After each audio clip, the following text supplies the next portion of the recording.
Welcome back to dialogue. General साहब, break से पहले हम बात कर रहे थे कि ये जो कॉन्फ्लिक्ट ऑफ इंटरेस्ट हुई है रज़ाक दाऊद साहब के साथ, इसके मुतालिक आप कुछ बताना चाह रहे थे तो हम ब्रेक पे चले गए। जी बताइए। मैं ये कह रहा था कि देखें, इस इशू के दो क्लियर पार्ट हैं। वापडा का जो मैंडेट है वो तीन चीज़ों पे है, जहाँ पे हमें ट्रांसपेरेंसी को इंश्योर करना है, जहाँ पे हमें शफाफियत को करना है, हमें इसकी कानूनी पोजीशन ठीक हो, इसका तकनीकी पहलू ठीक हो और इसके माली पहलू ठीक हों। इन तीनों का बेसिक मैंडेट हमारा है। अब इस चीज़ को जहाँ तक कॉन्फ्लिक्ट ऑफ इंटरेस्ट है तो पॉलिटिकल एंड मॉरल इश्यूज जो हैं we are completely dealing from those. आपका सियासी जो इशू कोई है या कोई अगर मॉरल इशू है, रज़ाक दाऊद साहब को होना चाहिए था नहीं, उससे आपका कोई ताल्लुक नहीं? हमें सिर्फ ये यकीन है और कि हमें we are doing our job without any favour और फियर। अच्छा, मुझे ये बताइएगा, सवाल अभी आया मुझे, वैसे पहले नहीं था, आपके ऊपर कोई प्रेशर आया, कोई किसी ने फ़ोन किया कि भाई रज़ाक दाऊद साहब की कंपनी है, ज़रा ख्याल रखना? जी, हमारे ऊपर प्रेशर है अपने ज़मीर का, अच्छा, और खुदा का, ठीक, और अपने किरदार का। बाकी कोई प्रेशर ना हमारे ऊपर है ना हम लेते हैं। बड़ी बड़ी इंटरेस्टिंग बात है, इसलिए कि अगर भाईबंदी भी आपको देना होता तो आप तो फिर FWO वाले कंसोर्शियम को देते अपनी फौजी कनेक्शंस के बेसिस पे। हाँ, आपका वो तो उनको आपने फारिग कर दिया। और उसका वैसे थोड़े से नाज़रीन के लिए बता दें, वो फारिग हुए क्यों? देखें, एक तो मैंने पहले बताया कि जो इसकी वेबसाइट पे पूरी वैल्यूएशन रिपोर्ट को अपलोड किया जाएगा, तो एवरीबॉडी वुड नो कि कंसल्टेंट्स जो हैं जिन्होंने एवेलुएट किया उनके बेसिस क्या थे। बट जनरली देखें, 3-4 फंडामेंटल्स होते हैं जो अगर वो वायलेट हों या बेंचमार्किंग कंप्लीट ना हो तो नॉन रिस्पॉन्सिव डिक्लेयर होते हैं। एक चीज़ यह है कि जो 3 JV पार्टनर थे उस ग्रुप में, उसमें जो 3rd JV पार्टनर है वो तो ओवरऑल एक्सपीरियंस जो 20 साल को पूरा नहीं करते, जो उनका तीसरा पार्टनर था। चेंगडू हाँ, और दूसरा एक स्पेसिफिक जो है इस प्रोजेक्ट के जो प्रीरेक्विजिट्स हैं वो भी पूरा नहीं करते।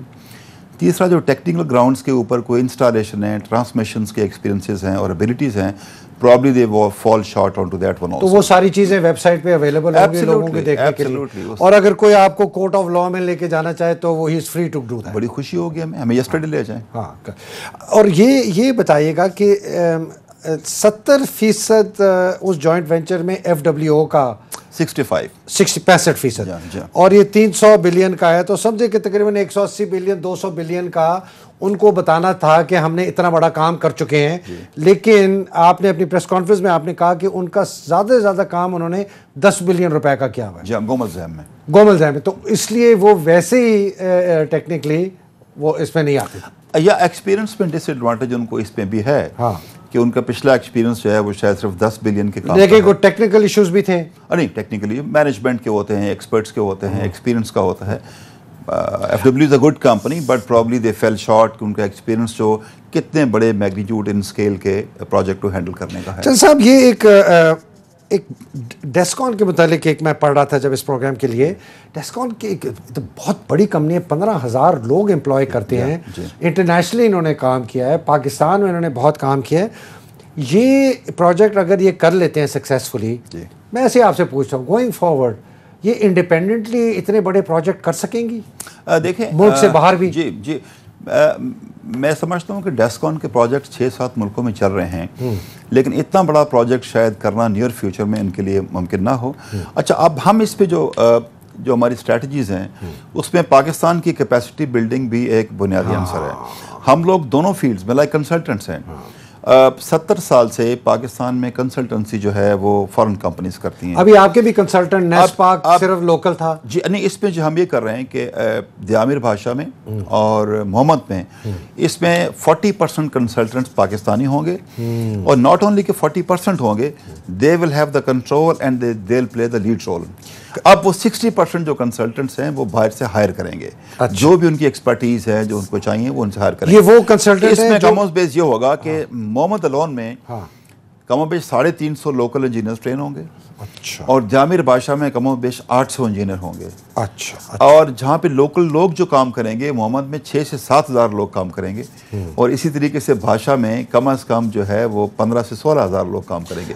अब ये कंसल्टेंट से दोनों जब ये डैम्स मुकम्मल कर लेंगे تو اس پوزیشن میں ہوں گے کہ آئندہ جتنے بھی انڈس کیسکیڈ کے 10-15 ڈیمز ہم بنا سکتے ہیں اگلے 15-20 سالوں میں، وی ول ہیو اے ہون گراؤنڈ کیپیبل، اور یہ باہر بھی کر سکتے ہیں بڈ پروجیکٹس کے لیے افریقہ میں. ہاں اچھا، تو یہ اس میں ایک دائمی بھاشا کی آپ نے بات کی، اور یہ ہمارے کہ جی اس میں 15 سے 16 ہزار لوکل امپلائی، 6 سے 7 ہزار مومن میں ہوں گے. یہ جو کنسلٹنٹ اس میں اپوائنٹڈ تھے مومن میں، یہ آسٹریلین تھے اور جاپانی تھے اور نیسپاک، یہ کنسورشیم تھا؟ 3 کمپنیاں تھیں. کنسورشیم تھا، ایک اسمیک ہے جو آسٹریلین کمپنی ہے، سنگاپور بیسڈ ہے. دوسری پاکستانی نیسپاک ہے، اور تیسری اے سی ہے، وہ پاکستانی ہے. اچھا چل صاحب، تھینک یو ویری مچ. اس میں آپ نے بڑا کلیئر کیا. میں یہ دائمی بھاشا کی آپ نے بات کی، اس پہ ذرا چلتے. بڑا فنڈ بنا ہوا ہے، یہ بنا ہوا ہے. ایک صاحب